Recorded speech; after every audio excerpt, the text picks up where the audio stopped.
तो हुजूर के सदके में थकन तो चढ़ ही नहीं सकती है, ठीक है ना। अगर नहीं थके तो फिर बोलने जरा या रसूल अल्लाह। जुलूस में थे आज, कितने लोग जुलूस में थे? सलामत रहे भाई, सारे जुलूस में थे हुजूर के। नात खानी मौत भी हमसे छुड़ा सकती नहीं, कब्र में भी मुस्तफा के गीत गाते जाएंगे। कब्र में भी, मैं कब बता रहा था, हम शोहरतों के पीछे नहीं भागते, शुक्र परवरदिगार का। अपना तो वजीफा ये है, तेरे टुकड़ों पे पले गैर की ठोकर पे न डाल, झिड़कियां खाए कहां छोड़ के सबका तेरा। हाँ, अगर मैं समझता हूं कि हम या आप अगर आज हुजूर का मिलाद मना रहे हैं ना, तो ये करम बरेली के इमाम अहमद रजा का है, क्योंकि उन्होंने हमें हुजूर का इश्क सिखाया है। और यही वजह है कि बिहार बंगाल से जब भी बसें अजमेर शरीफ जाती हैं तो आला हजरत के बरेली शरीफ जरूर रुकती है। ऐसे ही जाते हैं आप लोग ना, आला हजरत के बरेली शरीफ रुकती हैं। लोग कहते हैं जी जाना अजमेर था, बरेली क्यों रुक गए? तो सीधी सी बात है, बिहार बंगाल वाले साफ बताते हैं कि दीन लाए मोइनुद्दीन है, बचाया इमाम अहमद रजा खान ने। इसलिए पहला सलाम बरेली में किया जाएगा, दूसरा सलाम अजमेर में जाके किया जाएगा। और यही वजह है आज हर मस्जिद से आवाज आती है, डाल दी कल्ब में। बहुत कम लोग फजर में जाते हैं, इसका मतलब एक दो तो ज्यादा नहीं। क्या गवाही है माशाअल्लाह। अगर इमाम लोग इस गवाही को देने लग जाएं तो फिर कोई पीर तुम्हें कब्र में बचाने नहीं आएगा। एक दो लोग मस्जिद में जाते हैं, कितने लोग फजर में जाएंगे इंशाअल्लाह आज के बाद? कैमरे वालों इनकी वीडियो बनाओ ताकि पता लगे ये फजर में सोने वाले लोग बैठे हैं। कितने लोग जाएंगे इंशाअल्लाह फजर में? बताएं हाथ उठा के। सलामत रहे, सलामत रहे, अल्लाह बरकतें दे, अल्लाह उठे हाथों की लाज रख ले और सबको 5 वक्त नमाजी बना दे। इरादा तो करें ना, मंजिल अल्लाह आसान करेगा। हाँ, तुम क्यों हंस रहे हो भाई? तुम पढ़ाने जाते हो क्या फजर? है ना भाई, बंदा दुआ कर सकता है, इंशाअल्लाह अमल की तौफीक खुदा देगा। हाथ उठा के इंशाअल्लाह कहें कि इंशाअल्लाह नमाज फजर में जाएंगे, जोहर भी पढ़ेंगे इंशाअल्लाह। है जोहर के बाद और उसके बाद उसके पहले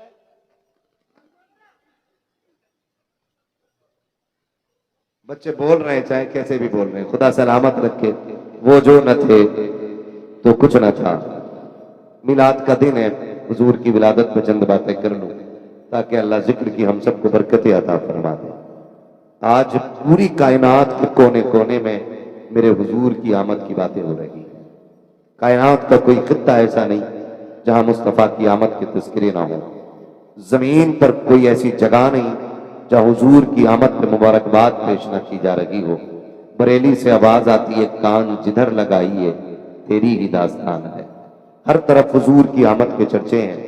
मेरा इमाम कहता है, वो जो न थे तो कुछ न था, वो जो न हो तो कुछ न हो, जान है वो जहान की, जान है तो जान है तो जान है तो। हर उस शख्स को मिलाद मनाना चाहिए जिसके आंगन में बेटियां मुस्कुरा रही हैं।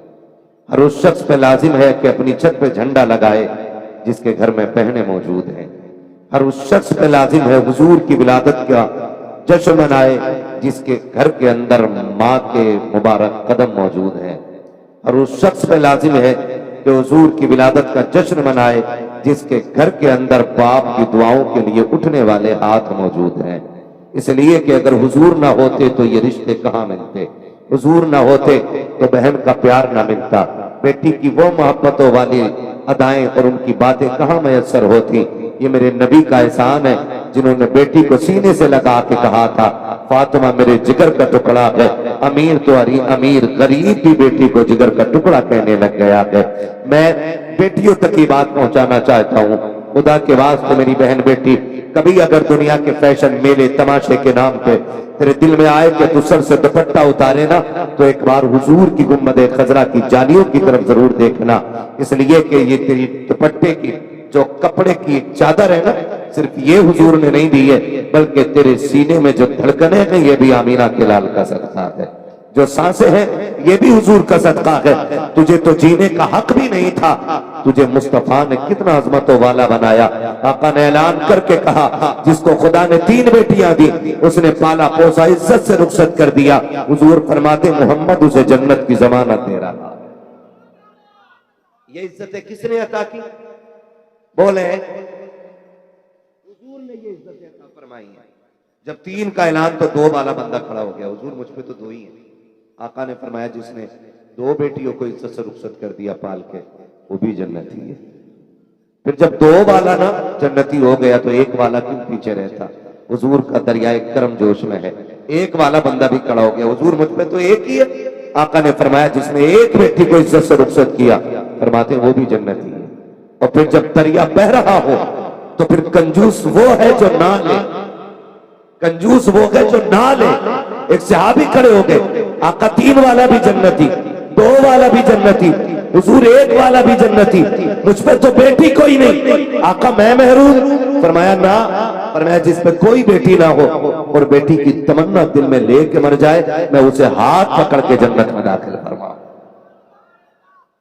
वो तो निहायत सस्ता सौदा बेच रहे हैं जन्नत का, हम मुफलिस क्या मोल चुकाएं, अपना हाथ ही खाली है।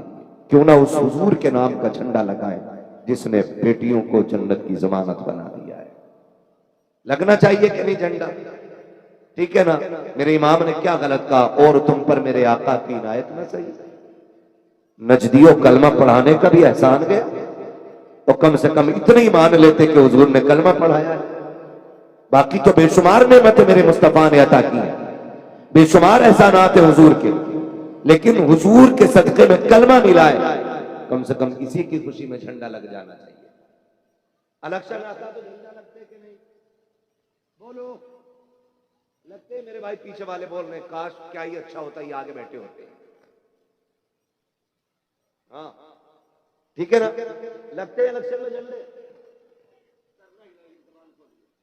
समझ रहे हैं ना मेरी?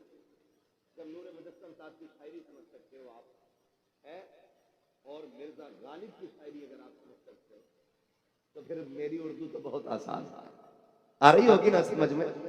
क्या क्या? हाँ इलेक्शन में झंडे लगाते हो?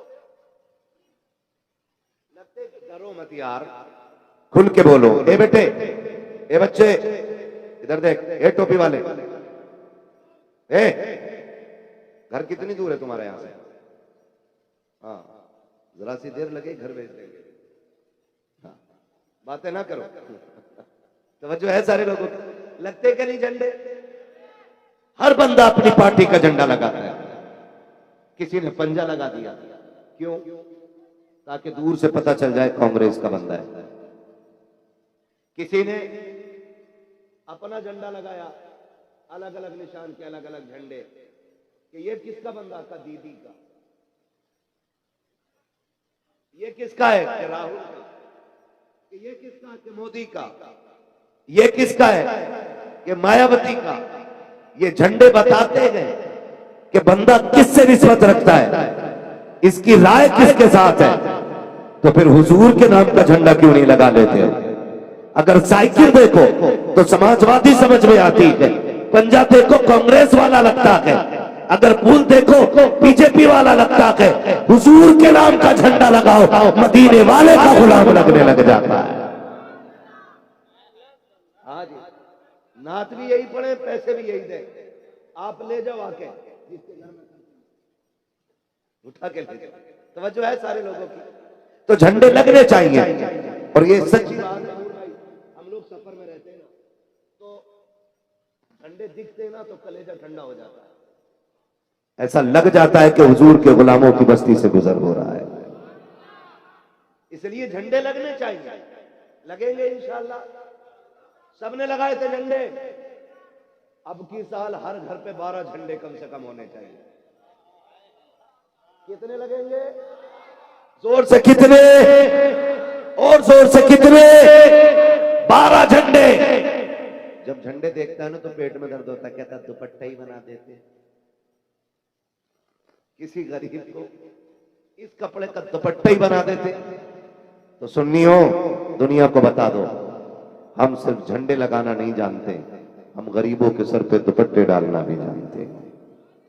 अभी मैंने कहा था, एक ने ऐलान किया 12वीं आ रही है, क्या करोगे लाइट में पैसा लगा के? गरीबों के लिए कपड़े खरीद के उनको बांट देना। मैंने कहा तुझसे किसने कह दिया कि सुन्नी झंडे लगा देगा तो गरीब की मदद नहीं करेगा, लाइट लगा देगा तो गरीब की मदद नहीं करेगा। हम तो खुल के कहते हैं, लिस्ट बना के दे दे, किनको दुपट्टे चाहिए, किनको खाना चाहिए। खुदा की कसम, हम बरेली वाले हैं, हम झंडे भी लगाएंगे और गरीब बेटियों को दुपट्टे भी उड़ा के दिखा दें। और मेरा इमाम कहता हश्र तक डालेंगे हम। पैदाइश मौला की धूम। मिस्ले फारस नजद के किले गिराते जाए, है ना? मिस्ले फारस नजद के किले गिराते जाए। कितने झंडे लगेंगे अब के? बताओ कितने? हाँ, सलामत रहे। लग रहा है महफिल जाग रही है, अब दिल कर रहा है मैं बोलूं। कितने झंडे? 12 झंडे लगने चाहिए और एक एक झंडा ना हुजूर के दुश्मनों के कलेजे पे लगेगा। हाँ, लगेगा तुम्हारी छत पे दर्द यहां होता, यहां होता दर्द। झंडा क्यों लगाया? ओ भाई, झंडा हमारा तरीका नहीं, झंडा जिब्रील अमीन का तरीका है। तुझसे देखा ही नहीं जा रहा झंडे। और नबी की अम्मी सैयदा आमिना बयान फरमाती है कि जब मेरे जिस्म से नूर का ज़ुहूर हुआ, मैंने उस नूर की रोशनी में मुल्क शाम के महल्लात देखे, और कहते हैं उसी नूर की रोशनी में मैंने कुछ झंडे मशरिक में देखे, कुछ झंडे मगरिब में देखे, और वो सारे झंडे लहरा रहे थे। खुदा की कसम, 1500 साल पूरे हो गए हैं आज 1500 साल पूरे हो गए हैं। नबी की अम्मी ने एक बार झंडे देखे हैं, हर साल सुन्नी मदीने वाले नाम का झंडा लगाया। लगेंगे इंशाअल्लाह, और झंडे बटेंगे दुपट्टों की शक्ल में।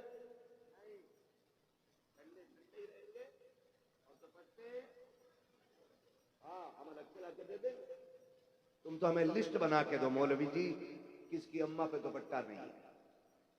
तुम अपने घर की लिस्ट बना के दो, दुपट्टे हम भिजवाएं। लेकिन ये सुन्नी दुपट्टे कम, झंडे कम, लाइट कम नहीं करेंगे।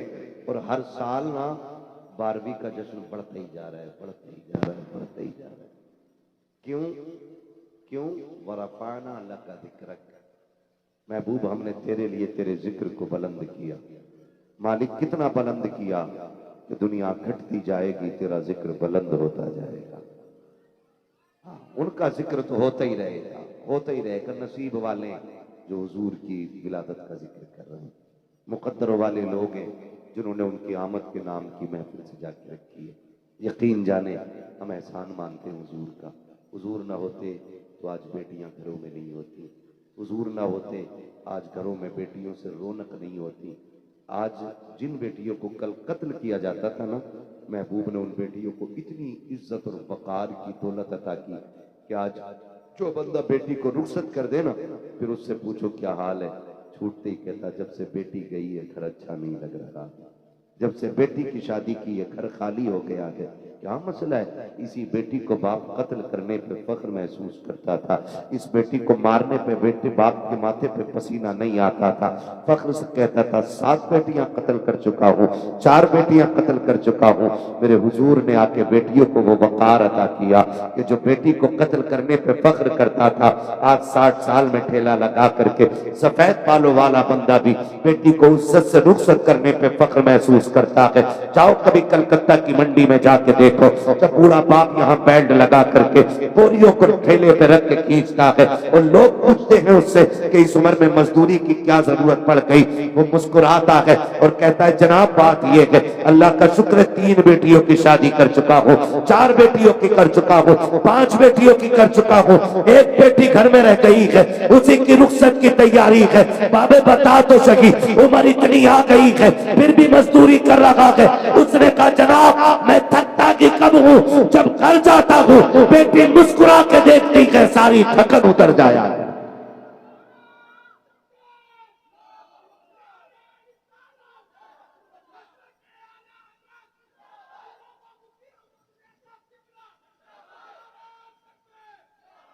मेरे हुजूर ने कह दिया मेरी बेटी मेरे जिगर का टुकड़ा है। अल्लाह ने कितनी इज्जत है बख्शी, कितनी इज्जत है। मर्जी है आपकी, बेटे सबके, मैं भी बेटा हूं, आप भी बेटे, लेकिन याद रखिएगा बाप के लिए जो प्यार बेटी के सीने में होता वो बेटे के सीने में नहीं।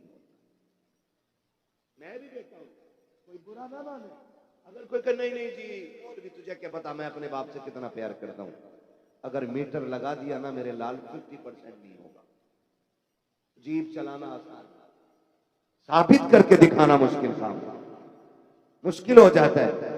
जिसे बीबी के पल्लू में लिपट के और मां की तरफ देखने की फुर्सत ना हो, वो बाप के लिए जान का खाक देगा। मगर इसके बरक्स आप देखें, बेटियां अपने घर की हो जाती हैं, परदेश चली जाती हैं।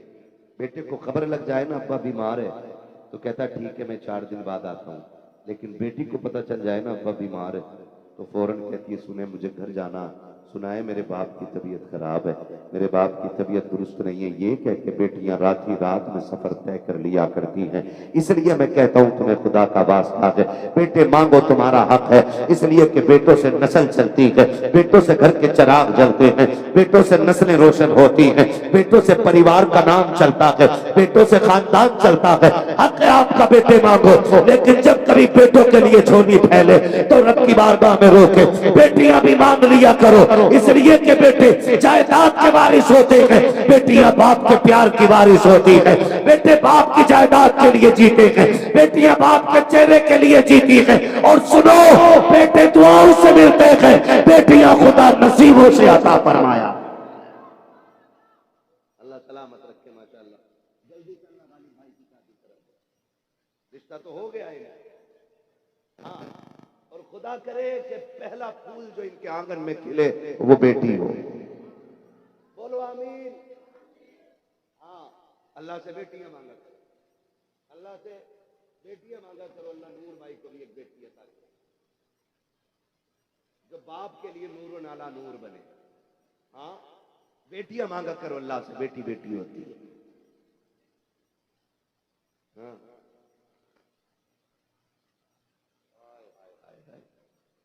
हमारे सामने हम हमारी बेटी का ये ज़र्फ देख ले दुनिया, हम उनके सामने बेटों की दुआ करते हैं। ये एहसास कहीं ना कहीं दिलाया जाता है कि तू बोझ है। ये इस एहसास को मेरे हुजूर ने मारा। हुजूर के एक सहाबी बैठे, गोद में ना बेटी बेटी थी, अचानक उन सहाबी का बेटा आ गया, उन्होंने बेटी हटा के ना बेटा बैठा लिया। जैसी बेटा बैठाया ना हुजूर के तेवर बदल गए, लहजा बदल गया। हुजूर ने गुस्से में फरमाया ये क्या किया तुमने?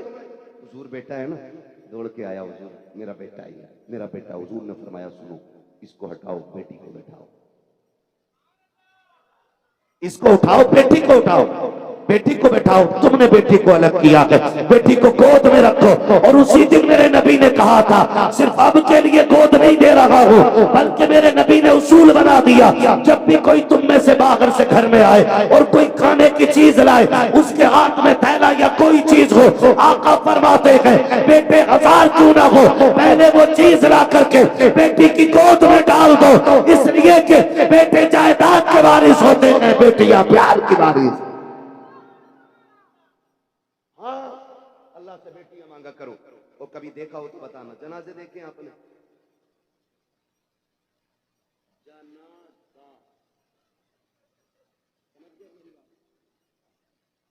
जनाजा आपने देखा है? आपने देखा होगा जब जनाजा उठता है ना, कि जब जनाजा उठता है तो पहले इंतकाल अगर हो जाए ना तो घर में किसी के रोने की आवाज ना आए, बात साफ समझ में आ जाती है कि बेटी कोई नहीं है। जहां बेटियां होती हैं वहां जनाजों पे खामोशियां नहीं होती। और याद रखिएगा, रात में अगर जनाजा तनहा रखा रह जाए तब भी समझ लेना बेटी नहीं है। मैंने आज तक अपनी जिंदगी में कोई जनाजा ऐसा नहीं देखा बेटी हो और जनाजे से उठ गई हो। और ऐसे हजारों जनाजे देखे, बेटा थोड़ी देर रोया, बाहर कुर्सी पे जाके बैठ गया, मसाला डाला, पान खाया, पुड़िया खाई, बैठा रहा। लेकिन बेटियां कभी जनाजों से नहीं उठती। तजर्बा करके देखना, उन्हें उठाना, बेटी 12 घंटे हो गए बैठे हुए, बेटी 14 घंटे हो गए, वो कहती नहीं बैठा रहने दो, मेरे बाप का चेहरा थोड़ी देर का मेहमान रह गया है, अब ये नजर नहीं आने वाला है। बेटियां ये कह के जनाजों पे बैठी रह जाती हैं। मैंने तो यहां तक देखा है, खुदा की कसम बड़ा एहसान किया है मेरे नबी ने, बेटियां हमारी गोद में डाल के बड़ा एहसान किया है। जब जनाजे उठते हैं ना साहिब, हमने देखा कि बेटियां जनाजों के साथ दौड़ जाया करती हैं। आज बेटी का रिश्ता देखो, खुदा की कसम समझ में आता है कितनी बड़ी दौलत बेटियों की शक्ल में हमें दी गई है। जब जनाजे के साथ बेटियां दौड़ के कहती है किसके सहारे छोड़ के जा रहे हो, हमें भी ले चलो, बाप के बगैर जीना अच्छा नहीं लगता है। ये दर्द किसके सीने में होता है मरने वाले का, ये प्यार किसके सीने में होता है। बेटा रुकू तो रुकू पढ़ के अपने बाप की कुर्बानियों का हक अदा कर लेता है। ये समझता है मैंने एक पारा पढ़ के अपने बाप की कुर्बानियों का हक अदा कर दिया है। लेकिन बेटियों के रिश्ते को सलाम, बेटियों की मोहब्बत को सलाम।